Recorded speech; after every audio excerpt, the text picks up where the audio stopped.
என்னைக்காவது ஒரு நாள் தெஹ்ரான்ல இருந்து சுப்ரீம் லீடர்கிட்ட இருந்து உங்களுக்கு கமெண்ட் வரலன்னா, சுப்ரீம் லீடர்கிட்ட இருந்து உங்களுக்கு சிக்னல் வரலன்னா, சுப்ரீம் லீடர்கிட்ட இருந்து உங்களுக்கு ஏதாவது தரவுகள் வரலன்னா நீங்க என்ன முடிவு எடுத்துக்கணும்னு கேட்டா, நம்ம எந்த எதிரியை பயந்தமோ அந்த எதிரி நம்மளை அட்டாக் பண்ண ஆரம்பிச்சுட்டா, எனவே நீங்க யார பேச்சையும் கேட்க வேண்டிய அவசியம் இல்லை. நீங்க சுயமாக முடிவெடுத்து நீங்க அட்டாக் பண்ணலாம். வெறும் 26 நாட்கள் தான் போனது அமெரிக்காவுக்கு ஈராக்கை வீழ்த்துவதற்கும் கைப்பற்றுவதற்கு. இவர் உருவாக்கிய ஒரு கோட்பாடு தான் மொசைக் என்கிற ஒரு கோட்பாடு. இந்த மொசைக் கோட்பாடு தான் இன்றைக்கு ஈரானுடைய இராணுவத்தை உச்சமாக அமெரிக்காவை எதிர்த்து போராட வைத்துக் கொண்டிருக்கிறது. இந்த புகைப்படத்தில் இருக்கிற 2 பேர் ஈரானை வீழ்த்த முடியாமல் போனதற்கு இத்தனை நாட்களாக என்ன வியூகத்தை ஈரான் கையில் எடுத்திருக்கிறதுனா,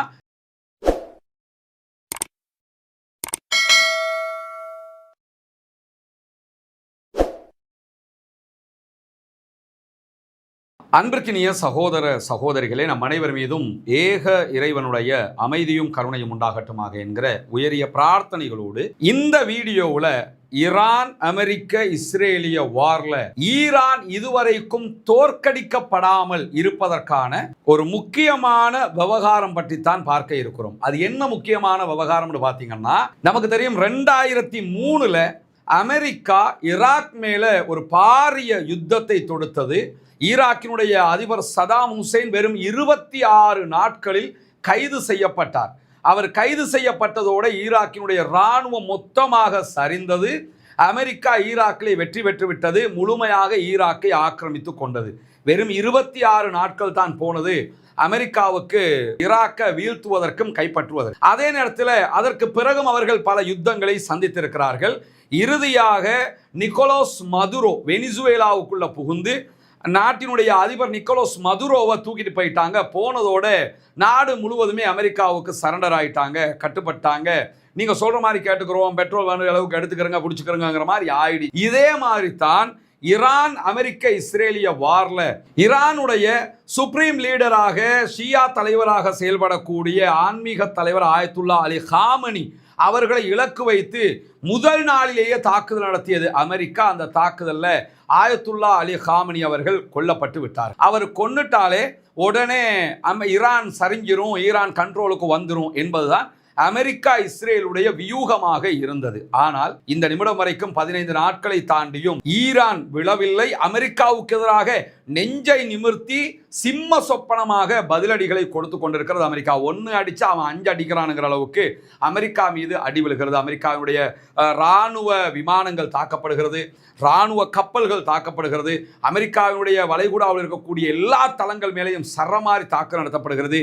இஸ்ரேலியர்கள் துடித்து கொண்டிருக்கிறார்கள். அந்த அளவுக்கு இஸ்ரேல் மேல யூதர்கள் மேல தாக்குதல்கள் நடத்தப்படுகிறது. இப்படி ஒரு தனி ஆளா நின்றுக்கிட்டு ஒன் மேன் ஆர்மிங்கிற விதமாக எல்லா அமெரிக்காவுடைய தளங்களுக்கும் சுத்தி வளைச்சு சுழண்டு அடிச்சுக்கிட்டு இருக்கிறது ஈரான். இதற்கான காரணம் ஈரானை வீழ்த்த முடியாமல் போனதற்கு இத்தனை நாட்களாக என்ன வியூகத்தை ஈரான் கையில் எடுத்திருக்கிறதுனா, ஈரான் நிறைய வியூகங்களை கையில் வைத்துக்க ஹார்முஸ் நீர்நிலை, அதே போன்று அமெரிக்காவுடைய இந்த தளங்களை தாக்குறது, அமெரிக்காவுடைய டிஃபென்சிவ் சிஸ்டங்களை அழிக்கிறதுன்னு இந்த யுத்தத்தில் நிறைய முறைகளை கையாளுறாங்க. எல்லா முறைகளுக்கு மேல ஈரானுடைய ஆட்சி கட்டமைப்பு வீழாமல் இருப்பதற்கான காரணத்தை தான் இந்த வீடியோவில் நம்ம பார்க்க இருக்கிறோம். இந்த புகைப்படத்தில் இருக்கிற 2 பேர், இவரை உங்களுக்கு நன்றாக தெரியும், அமெரிக்க அதிபர் டொனால்ட் ட்ரம்ப். அந்த ஆள் தான் எல்லா ஃபித்னாக்கும் காரணமாக இருக்கிறார் இப்ப. அதே நேரத்தில் இந்த புகைப்படத்தில் தெரியக்கூடியவர் தான் முகம்மது அல் ஜபாரி என்கிற ஒருவர். இப்ப இந்த மாதிரி தோற்றத்தில் இருந்ததுக்கு இவர் உருவாக்கிய வியூகம் இன்றைக்கும் இளமையாக இருக்கிறது. இவர் ஈரானுடைய போர்சஸ்ல தவிர்க்க முடியாத ஒரு தளபதி தான் முகம்மது அல் ஜப்பாரி என்கிறவர். இவர் உருவாக்கிய ஒரு கோட்பாடு தான் மொசைக் என்கிற ஒரு கோட்பாடு. இந்த மொசைக் கோட்பாடு தான் இன்றைக்கு ஈரானுடைய இராணுவத்தை உச்சமாக அமெரிக்காவை எதிர்த்து போராட வைத்துக் கொண்டிருக்கிறது. யார் இந்த முகமது அல் ஜப்பாரி? அவர் உருவாக்கிய மொசைக் கோட்பாடு என்ன என்பதுதான் இந்த வீடியோவினுடைய சாராம்சம். அதாவது ஈரானுடைய இராணுவ கட்டமைப்பை தாண்டி ஈரானுடைய அரச கட்டமைப்பை நீங்க எடுத்துக்கிட்டீங்கன்னா, ஈரானுக்கு ஒரு அரசாங்கம் இருக்கிறது, ஜனாதிபதி இருக்கிறாரு, ஜனாதிபதிக்கு கீழே பாராளுமன்றம் இருக்கிறது, பாராளுமன்றத்துக்கு கீழே மற்ற துறைகள் எல்லாம் இருக்கிறது, இடையில உயர் நீதிமன்றம் இருக்கிறது. இப்படி எல்லா நாட்டிலும் இருக்கிற ஒரு கட்டுப்பாடும் ஒரு அரச கட்டமைப்பும் இருக்கிறது. இதை தாண்டி ஈரான்ல இருக்கக்கூடிய ஒரு அரச கட்டமைப்பு தான் ஈரானுடைய சுப்ரீம் லீடர், ஈரானுடைய அதி உச்ச தலைவர். இந்த அதி உச்ச தலைவருக்கு கீழே ராணுவம் தனியாக இருக்கிறது. ஈரானுக்கு 2 விதமான ராணுவம் இருக்கிறது. ஒன்று நாட்டினுடைய ராணுவம், இவங்க நாட்டை பாதுகாக்கிற வேலையை செய்வாங்க. அரச கட்டமைப்பு இருக்குதுல்ல, ஸ்ட்ரக்சர், அது கீழே விழுந்துடாம பாதுகாக்கிறவங்க தான் IRGC என்கிற ராணுவ பிரிவு, இஸ்லாமிய புரட்சிகர ராணுவ பிரிவு. இந்த ராணுவ பிரிவு ஜனாதிபதிக்கு கண்ட்ரோல் ஆக மாட்டாங்க. இவங்க தான் ஈரானுடைய மிசைல்ஸ் அட்டாக் பண்றது, வெளிநாடுகளில் தாக்குதல் நடத்துறது, மொத்தத்தில் நாட்டையே வழிநடத்துறது இவங்க தான். இவங்க யாருக்கு கண்ட்ரோல் ஆகுவாங்கன்னா சுப்ரீம் லீடருக்கு தான் கண்ட்ரோல் ஆகுவாங்க. இந்த சுப்ரீம் லீடர் தான் எல்லா கமெண்ட்ஸையும் இவங்களுக்கு கொடுக்க வேண்டி இருக்கிறது. இப்படியான சூழல்ல தான் முகமது அல் ஜப்பாரி அவர்கள் ஈரானுடைய ராணுவத்தை வலுப்படுத்துவதை பற்றி சிந்திக்கிற போது பக்கத்து நாடாக இருந்த ஈராக்கினுடைய வீழ்ச்சியை பற்றி மீண்டும் மீண்டும் யோசிக்கிறார். ஈராக் 26 நாள்ல எப்படி விழுந்து, நம்ம 15 வருஷமா ஈராக்கோட சண்டை பிடிச்சுக்கிட்டு இருந்தோம். ஆனா அதுல விழாத ஈராக்கு வெறும் 26 நாட்கள்ல அமெரிக்காவிடத்தில் வீழ்ந்ததற்கான காரணம் என்ன என்று தேடும் போதுதான் முதன்மை காரணம் அவர்கள் தலைமையை இலக்கு வைத்து அட்டாக் பண்ணியது. சதாம் ஹுசைனை விழுத்தாட்டினதோட நாடு கீழே விழுந்துருச்சு. எனவே எதிர்காலத்தில் இதே மாதிரி ஈரான் மேல அமெரிக்காவோ வேறு நாடுகளோ தாக்குதல் தொடுக்கலாம். அப்படி தொடுத்தால் நம்முடைய சுப்ரீம் லீடர் அவங்க அடிச்சிட்டாங்கன்னு சொன்னா முழுமையாக நம்முடைய ஸ்ட்ரக்சர் கீழே விழுந்துடும், நம்ம நாட்டையும் அவங்க லேசா பிடிச்சிடலாம்.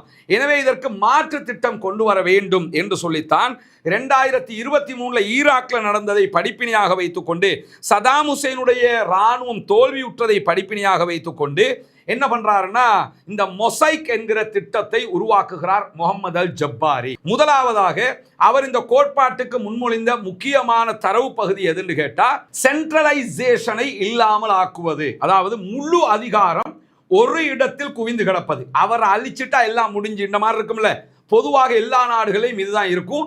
அந்த சிஸ்டத்தை இல்லாமல் ஆக்குவது என்பதுதான் இவர் கொண்டு வந்த மொசைக் கோட்பாட்டினுடைய முக்கியமான அம்சம். இதுதான் ஈராக்கினுடைய தோல்விக்கு காரணமாகவும் இருந்தது. அதனாலதான் இந்த மாற்று திட்டத்தை அவர் கொண்டு வர்றாரு. இந்த யுத்தம் ஆரம்பிக்கும் போதே ஈரானுடைய ஃபாரின் மினிஸ்டர் அப்பாஸ் அராக்சி இருக்கிறார்ல, அவர் தன்னுடைய எக்ஸ் பக்கத்திலையும் என்ன குறிப்பிட்டிருந்தார்னு கேட்டா, நாங்க கடந்த 20 ஆண்டுகளாக அமெரிக்காவினுடைய தோல்விகளை பற்றியே படிச்சுக்கிட்டு வர்றோம். அமெரிக்காவுடைய வெற்றிகளை படிக்கல, நாங்கள் அமெரிக்காவுடைய தோல்விகளை பற்றி படித்து வருகிறோம். எங்களுடைய தலைநகரில் குண்டு வீசுவது யுத்தத்தை நடத்தும் எங்களுடைய திறனை பாதித்து விடாது. நீங்க தஹரான்ல கொண்டாந்து குண்டு போடுறதுனால எங்களை தோற்கடிச்சிடலாம்னு நினைச்சிடாதீங்க, நாங்கள் 20 வருஷமா உங்களோட தோல்வியை தான் படிச்சுக்கிட்டு வர்றோம் என்று சொல்லக்கூடிய அப்பாஸ் அராக்சி ஈரானுடைய ஃபாரின் மினிஸ்டர் எப்போது எந்த மாதிரி போரை முடிக்கணுங்கிறத எங்களுடைய மொசைக் யுத்த தந்திரம் தான் தீர்மானிக்கும். எங்களுக்கு தெரியும் எப்ப யுத்தத்தை முடிக்கணும், எப்படி அடிக்கணும், எங்க அடிக்கணுங்கிறதெல்லாம் மொசைக் என்கிற கோட்பாடு தான் முடிவெடுக்குமே தவிர அமெரிக்காவோ வேறு யாரோ முடிவெடுக்க மாட்டாங்கன்னு சொல்லி அப்பாஸ் அராக்சி இந்த மொசைக் டிஃபென்சிவ் சிஸ்டத்தை பற்றி பேசி இருந்ததையும் நம்ம இந்த இடத்துல நினைவு கூற வேண்டி இருக்கிறது. இப்பொழுது இந்த மொசைக் என்கிற சிஸ்டத்தில் முகமது அல் ஜப்பாரி செய்த ஒரு அழகான மெத்தட் என்னன்னு கேட்டா, அன்பிற்கினிய சகோதர சகோதரிகளே, உங்களுக்கெல்லாம் தெரியும் இலங்கையினுடைய கிழக்கு மாகாணம் பொத்துவில் பகுதிகளில் புனிதமிக்க இஸ்லாமிய மார்க்கத்தை வாழ்வியலாக ஏற்றுக்கொண்டிருக்கக்கூடிய சகோதரர்களுக்கு ஒரு 14 வீடுகளை கட்டுகிற பணிகளை நம்ம செஞ்சு வர்றோம். அதில் 5 வீடுகளை நம்ம கட்டி முடித்து அவங்கள்ட்ட ஒப்படைச்சிட்டோம். இதுவெல்லாம் நீங்கள் தரக்கூடிய பொருளாதார உதவிகளை கொண்டு தான் நம்ம செஞ்சு வர்றோம். ஒரு நிறுவனத்திலேருந்து மொத்தமாக காசை கொண்டு வந்து வச்சு இந்த பணிகளை நம்ம பண்ணுறதில்லை. யூடியூப்பில் சொல்லிக்கிட்டு இருக்கிறோம். நீங்கள் உங்களால் முடிஞ்சு எவ்வளவு போடுறீங்களோ, ஜக்காத் நிதிகளை தருகிறீர்கள், சதகா நிதிகளை தருகிறீர்கள், 100 ரூபா 200 ரூபா 300 ரூபா 1000 ரூபா 10,000 ரூபா இப்படியே எதெல்லாம் கிடைக்குதோ அதெல்லாம் நீங்கள் தரக்கூடிய பண உதவியை வைத்து தான் இந்த பணிகளை நம்ம செஞ்சு வர்றோம். புனிதமிக்க ரமதானுடைய மாதத்தில் 100 ரூபாய் அனுப்பக்கூடிய அன்பிற்கினிய சகோதரர்கள் பல பேர் இருக்கிறார்கள். 200 ரூபா அனுப்புகிறாங்க, 300 ரூபா அனுப்புகிறாங்க. எல்லாமே சதகத்துல் ஜாரியாவாக நாளை மறுமையில் உங்களுக்கு நிரப்பமான கூலிகளை பெற்றுத்தரும். ரமதானுடைய இறுதி கட்டத்தை எல்லாம் நாம் அடைந்து கொண்டிருக்கக்கூடிய நேரத்தில் ஜகாத்து பெறுவதற்கு தகுதியான 3 கூட்டத்துக்குள்ள அவங்க வந்துருவாங்க. ஒன்று முஅல்லஃபத்துல் குலூப், உள்ளங்கள் ஈர்க்கப்பட்டவர்கள் இஸ்லாத்துக்குள் வந்திருக்கிறார்கள், அவர்களுக்கு நீங்கள் ஜகாத் ஒதுக்க முடியும். அதே போன்று ஃபக்கீர்கள், ஏழைகள் என்கிற வகையில், மிஸ்கீன்கள் என்கிற வகையில் அவங்களுக்கு நீங்கள் இந்த 3 கேட்டகரிலையும் அவங்களுக்கு ஜகாத் உதவிகளை செய்ய முடியும். எனவே 3 வகைகளிலும் ஜகாத் பெற தகுதியான அந்த சகோதரர்களுடைய வீடமைப்பு திட்டத்துக்கு உங்களால் முடிந்த உதவிகளை வாரி வழங்குங்கள். முன்னால் தெரிகிற நம்முடைய அக்கௌண்ட் நம்பருக்கு நீங்கள் உங்களுடைய உதவிகளை அனுப்ப முடியும். இந்த நம்பருக்கு வெளிநாடுகளிலிருந்து பணம் அனுப்ப முடியாது என்று சொல்லக்கூடிய சகோதரர்கள் முன்னால் தெரிகிற என்னுடைய வாட்ஸ்அப் இலக்கத்துக்கு தொடர்பு கொண்டீங்க என்று சொன்னால் அதுக்குரிய வழிவகைகளை நாம் சொல்லித்தர தயாராக இருக்கு. ஈரானுடைய IRGC, அதே போன்று ஈரானுடைய ராணுவம், இந்த ரெண்டுமே ராணுவம் தான் 2 படைப்பிரிவுகளோடு சேர்த்து ஃபாசிஜ் என்கிற தன்னார்வ படைப்பிரிவும் இருக்கிறார்கள். எல்லாத்தையுமே ஒன்றிணைத்து என்ன பண்றாருன்னு கேட்டா முழு இராணுவத்தையும் 31 பிரிவுகளாக அவர் பிரிக்கிறார். ஒரு இராணுவம் தான், ஆனா அதை 31 பிரிவுகளாக அவர் பிரிக்கிறாரு. இந்த 31 பிரிவுகளும் முகமது அல் ஜப்பாரியினுடைய கணக்கீட்டின் பிரகாரம் எந்த அளவுக்கு பிரிக்கப்படுதுன்னு சொன்னா 31 தன்னாட்சி ராணுவ பிரிவுகளாக பிரிக்கப்படுகிறது. ப்ரொவின்சியலாக பிரிக்கிறாங்க. வெஸ்டர்ன் ப்ரொவின்ஸ், ஈஸ்டர்ன் ப்ரொவின்ஸ் நம்ம பிரிச்சு வச்சிருக்கிறோம்ல, அது மாதிரி ராணுவத்துக்குள்ள 31 தன்னாட்சி பிரிவுகளாக ராணுவத்துக்கு தன்னாட்சி கொடுத்து பிரிக்கிறாங்க. அது எப்படி தன்னாட்சி கொடுக்கறாங்கன்னு கேட்டா, ஒவ்வொரு பிரிவுகளுக்கும் ஒவ்வொரு ப்ரொவின்ஸுக்கும் ஒரு ராணுவ தலைமையகம் இருக்கும். அந்த ராணுவ தலைமையகத்துக்கு பல தளபதிகள் இருப்பார்கள். இந்த தளபதிகள் அந்த இடத்துல நின்று என்ன முடிவு எடுக்கணுமோ அந்த முடிவை சுயாதீனமாக அவர்கள் எடுக்க முடியும். அவர்களுக்கென்று எல்லா ஆயுதங்களும் கொடுக்கப்படும், எல்லா ஆயுத கிடங்குகளும் கொடுக்கப்படும். அவங்களுக்கென்று பல ராணுவ தளங்கள் இருக்கும், அவங்க உருவாக்கி கொள்ளவும் முடியும். அதாவது ராணுவ தளபதிட்ட கேட்டு தான் இதெல்லாம் செய்யணுங்கிறது இல்லை, அவங்களே ராணுவத்தை எப்படியெல்லாம் வளர்க்கணுமோ அப்படியெல்லாம் வளர்க்கலாம். அவர்களுக்கு சுயாதீனமான உரிமை இருக்கு. உலகத்தில் எந்த ராணுவத்துக்கும் இப்படி கொடுக்கப்படல. மொசைக் என்கிற ஒரு கோட்பாட்டை உருவாக்கி முகமது அல் ஜப்பாரி தான் அதை வழிமொழிகிறாரு. அவர் தான் இதை நடைமுறைப்படுத்துறாரு. அந்த அடிப்படையில் நாடு முழுவதும் 31 ராணுவ பிரிவுகள் உருவாக்கப்படுகிறது. சுயமாக முடிவெடுக்கிற அதிகாரங்களும் அவர்களுக்கு கொடுக்கப்படுகிறது. கொடுத்துட்டு மொசைக் கோட்பாடு சொன்ன ஒரே ஒரு கட்டுப்பாட்டு விதி தான். என்ன விதின்னு கேட்டா, என்னைக்காவது ஒரு நாள் தெஹ்ரான்ல இருந்து சுப்ரீம் லீடர்ட்ட இருந்து உங்களுக்கு கமெண்ட் வரலன்னா, சுப்ரீம் லீடர்ட்ட இருந்து உங்களுக்கு சிக்னல் வரலன்னா, சுப்ரீம் லீடர்ட்ட இருந்து உங்களுக்கு ஏதாவது தரவுகள் வரலன்னா, நீங்க என்ன முடிவெடுத்துக்கணும்னு கேட்டா, நம்ம எந்த எதிரியை பயந்தமோ அந்த எதிரி நம்மளை அட்டாக் பண்ண ஆரம்பிச்சுட்டா, எனவே நீங்க யார பேச்சையும் கேட்க வேண்டிய அவசியம் இல்லை, நீங்க சுயமாக முடிவெடுத்து நீங்க அட்டாக் பண்ணலாம்.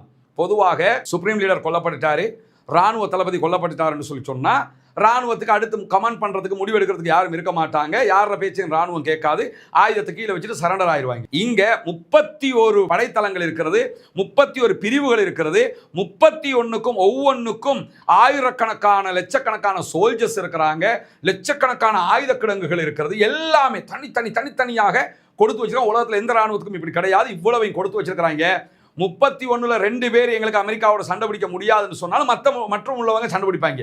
இந்த மாதிரி ஒரு நிலையத்தான் இந்த மொசைக் கோட்பாட்டினூடாக இவங்க உருவாக்கி இருந்தாங்க. அதனால தான் என்ன ஆகுதுன்னு கேட்டால், ஆயத்துல்லா அலி காமனி கொல்லப்பட்டுட்டாரு, அவற்றிலிருந்து சிக்னல் வரல, நமக்கு அமெரிக்காவுக்கு தான் சண்டை, அமெரிக்காவுடைய படைகள் வந்து நிற்குது, எல்லாமே தெரியும், தாக்குதல் ஆரம்பிங்க அப்படின்ட்டாங்க. இடையில மசூத் பெசக்ஷியன் மன்னிப்பு கேட்டு கூட ஐஆர்ஜிசி நிறுத்தாம அட்டாக் பண்ணினதுக்கான காரணம் என்னன்னு கேட்டா, மசூத் பெசக்ஷியனுக்கு ஐஆர்ஜிசி கண்ட்ரோல் ஆக மாட்டாங்க, சுப்ரீம் லீடருக்கு தான் கண்ட்ரோல் ஆகுவாங்க. அரபு நாடுகளுக்கு உள்ள நடத்தின தாக்குதலுக்கு தான் அவர் மன்னிப்பு கேட்டார். மிஸ்டேக் ஆகி சில தாக்குதல் நடத்தப்பட்டது, அதுக்கு மன்னிச்சுக்கிறேன், ஆனால் அமெரிக்காவுடைய தளத்தை நாங்கள் அட்டாக் பண்ணுவோம்னு தான் சொன்னாரு. அந்த அடிப்படையில் தொடர்ந்து அட்டாக் பண்ணி கொண்டே இருக்கிறாங்க. இது இந்த மொசைக் கோட்பாடு. சுப்ரீம் லீடர் வந்ததுக்கு பிறகு சுப்ரீம் லீடர் இப்ப சொல்றாரு, அதுக்கேற்ற மாதிரி நடக்கும். சுப்ரீம் லீடர் இல்லைன்னு சொன்னாலும் இந்த யுத்தம் நடக்கும். பஹ்ரைன், கத்தாரு, ஐக்கிய அரபு அமீரகம், இஸ்ரேலு, அமெரிக்காவுடைய தளங்கள், சவுதி அரேபியாவில் இருக்கக்கூடிய அமெரிக்க தளங்கள் என்று எல்லா தளங்கள் மேலேயும் இவங்க தாக்குதல்களை நடத்தினார்கள். அந்த தாக்குதல்கள் மொசைக் கோட்பாட்டு தாக்குதல்கள் என்பதை புரிந்து கொள்வதற்கே அமெரிக்காவுக்கு பல நேரங்கள் எடுத்தது. குறிப்பாக அமீரகத்தில் இருக்கக்கூடிய சார்ஜாவில் இருக்கிற அமெரிக்காவினுடைய ஆயுத கிடங்குகள் தளங்கள் மேல தாக்குதல் நடத்தும் போதுதான் ஈரானுடைய ராணுவம் தற்போது ஆட்டோ பைலட் மெத்தட்ல இயங்குறாங்க என்பதை அமெரிக்கா புரிந்து கொண்டது. மொசைக் கோட்பாடு தான் அவர்களை வழிநடத்துகிறது என்பதை அப்பதான் புரிஞ்சுக்கிட்டாங்க. ஏன்னா யாரும் அவங்களை கண்ட்ரோல் பண்ண முடியல, அவன் எல்லா இடத்துல இருந்து அட்டாக் பண்ணிக்கிட்டே இருக்கிறான். காரணம் என்ன, ஆட்டோ பைலட் மூடுக்கு போயிட்டாங்க, அவங்களை இனி யாரும் கண்ட்ரோல் பண்ண முடியாது என்பதை அவர்கள் அப்பொழுதுதான் புரிந்து கொண்டார்கள் என்பதும் இந்த மொசைக் கோட்பாட்டினுடைய பலம் எவ்வளவு என்பதை நம்ம புரிஞ்சுக்கிறதுக்கான அடிப்படையாக இருக்கிறது. குறிப்பாக முகமது அல் ஜப்பாரி 1979களில் ஐஆர்ஜிசியில் இணைகிறாரு. அது அந்த அவர்களுடைய ரெவல்யூஷன் நடந்ததுக்கு பிறகு, ஷாகு மன்னர் வெளியேற்றப்பட்டதுக்கு பிறகுதான் இவர் ஐஆர்ஜிசியில் இணைகிறார். அப்போ ரொம்ப இளமையானவர்.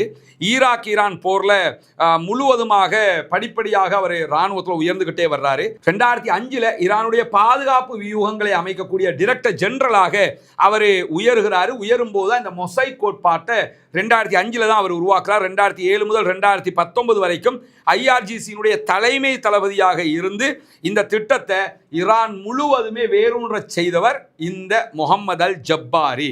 எனவே தான் இப்போ நிறைய ஆய்வாளர்கள் சொல்லக்கூடிய ஆஸ்திரேலியாவுடைய எழுத்தாளர் ஷனாகா அன்சலம் என்கிறவர் வெளியிட்டிருக்கக்கூடிய தகவல் பிரகாரம் இந்த மொசைக் கோட்பாடு ஈரானை வெற்றி பெற வைக்குதோ இல்லையோ தோல்வி அடைய விடாது. ஈரான் இந்த யுத்தத்தில் ஜெயிக்கிறாங்களோ இல்லையோ தோத்து போக மாட்டாங்க. ஏன்னா அவங்க மொசைக் கோட்பாடு அவங்களுக்கு ஒரு ஹைட்ரா மாதிரி ஒரு இராணுவ கட்டமைப்பை உருவாக்கி வச்சிருக்கிறாங்க. அமெரிக்காவை ஒரு நீண்ட நெடிய விலை உயர்ந்த யுத்தத்துக்குள்ள இழுத்து விட்டுட்டு ஈரான் மேல அமெரிக்கா யுத்தம் தொடுத்திருக்கவே கூடாது. யுத்தம் தொடுத்து இப்ப நீண்ட காலம் யுத்தம் செய்கிற அளவுக்கு உள்ள ஈரான் இழுத்து விட்டாங்க. எனவே அமெரிக்காவுக்கு இதிலிருந்து மீண்டு வருவது மிகப்பெரியதொரு சிக்கலாக இருக்கும். ஈரானுடைய வீழ்ச்சியை எதிர்பார்த்து நின்று கொண்டிருந்தவங்களுக்கு ஜப்பாரினுடைய மொசைக் வியூகம்ங்கிறது ரொம்ப ஒரு நெஞ்சில் அடித்த மாதிரி மண்டையில் ஓங்கி கொட்டின மாதிரி ஆயிடுச்சு. எனவே ஈரானுடைய வீழ்ச்சியை விட அமெரிக்காவுடைய பின்வாங்குதல் தான் இந்த இடத்தில் முக்கியமானது. மொசைக் கோட்பாட்டினூடாக ஈரான் தாராளமாக அல்லாஹ்வினுடைய உதவியில் ஆக்கிரமிப்பாளர்களுக்கு எதிராக நின்று பிடிக்கிறது. தொடர்ந்து இணைந்திருங்கள். என்னவெல்லாம் நடக்கிறது என்பதை உங்களுக்கு கொண்டு வந்து தருவதற்கு தயாராக இருக்கிறோம். ஆக்கிரமிப்பாளர்கள் ஓய வேண்டும், ஆக்கிரமிப்புகள் நிறுத்தப்பட வேண்டும், ஈரானிலே ஆக்கிரமிப்பாளர்களால் நடத்தப்படுகிற தாக்குதல்கள் நிறுத்தப்பட வேண்டும், அப்பாவிகள் மீதான கொலைகள் நிறுத்தப்பட வேண்டும் என்று அல்லாஹ்விடத்திலே பிரார்த்திக்க மறந்து விடாதீர்கள். சகோதரர்களே, சகோதரிகளே, தாய்மார்களே, புனிதமிக்க ரமதானுடைய மாதத்திலே மத்தியர்களுக்கு அமைதி பெற வேண்டும் என்று அல்லாஹ்விடத்திலே பிரார்த்திங்கள் என்கிற கோரிக்கைகளோடு ஜனநாயக ரீதியாக இந்த ஆக்கிரமிப்புக்கு எதிராக குரல் எழுப்புவோமாக. வாஹிர் தஅவானா அல்ஹம்துலில்லாஹி ரப்பில் ஆலமீன்.